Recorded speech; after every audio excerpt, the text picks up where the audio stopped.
Slovenský skauting potreboval novú vizuálnu identitu. Takú, aby bola hravá, moderná a hlavne prispôsobená dnešnej digitálnej dobe.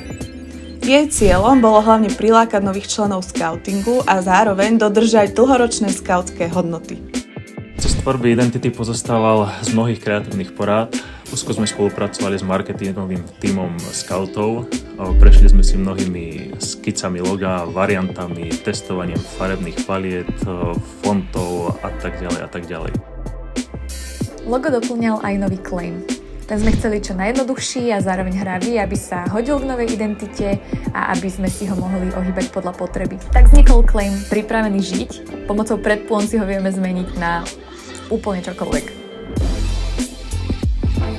Výsledok takmer 400-dňovej cesty bola nová vizuálna identita, ktorá rešpektuje historický odkaz a zároveň je pripravená na výzvy digitálnej doby. To, že vizuálna identita bola naozaj dobrá, nám potvrdila aj výhra v súťaži Zlatý klinec.